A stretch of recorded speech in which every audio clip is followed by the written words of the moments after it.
Hi, this is Kunal, and I'm trying to create a video series called Three Pointers with Kunal. In this week's series, I will talk about various topics from my experience, my clients' experience, from projects I've been a part of, and on topics of intellectual property, entrepreneurship, startups, you name it. Three Pointers is going to be an experience sharing where I try to bring some of what I learn in my office to all of you viewing here.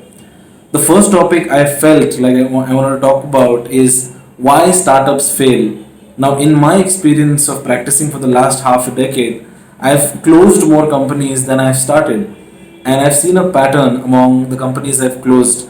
And time and again, it is surprising that it is the same faults or the same sins or the same mistakes that the companies or the founders do that lead to their downfall. And I feel this ought to be shared with people so that with this information they'll be better in a better position to take on the startup challenges and to take on the startup journey. So the first thing I feel why startups really fail is because they avoid paperwork. Now this usually happens when two friends are starting a company or two family members are starting, or the trust between them is too good. But what I've seen is in 9 out of 10 companies, startups fail because of founder issues, ego issues, person issues, biases, you name it. Now, what happens during this period is because there is no paperwork, there's awkward silence. There is You are silent on all the questions regarding if the company has a few clients, who will take them, what happens to the name, what happens to the company, what happens to the expenses done till now, what happens to the team who takes it if they decide to divorce. So all these things can be avoided and both can be mentally at peace if you have everything on paper. Please remember, people change, papers don't.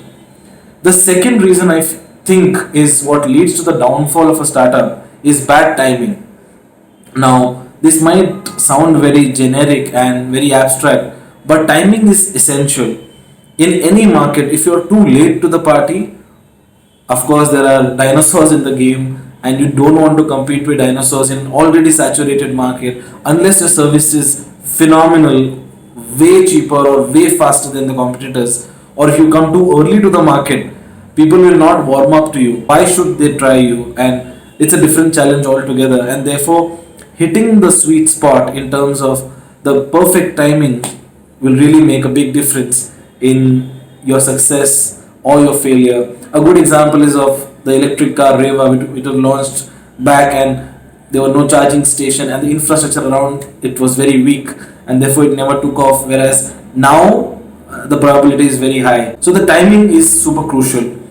The third thing, and this I feel is something that you really need to focus on before you really launch, is lack of clarity or lack of focus or lack of perseverance in finding out what they want to do, why they want to do, because most of them don't have a product or a service that is market ready. They know how to pitch it, but after that, how to deliver it, they don't know. They treat their clients as guinea pigs, and this sort of an approach doesn't work out. The market is relentless, it is uncompromising. It does not, it when it pays, it wants a proper quid pro quo, and therefore, I request all the startup founders to not cater to paying clients and then learn through that experience unless your client is okay with that. So, a lot of focus is needed on the business model, on your market, on your customers, and this is absolutely lacking. And it is sad to see founders spending so much money on incorporating a company, on the aesthetics, on the logo, and on the office, and create throwing these parties, whereas the core clarity in terms of their product or service, their customers, their pricing model, there's nothing. I'm sure there are views on this, and some of you might disagree also. I welcome all of it in the comments below, and happy sharing, everybody. Three pointers with Kunal.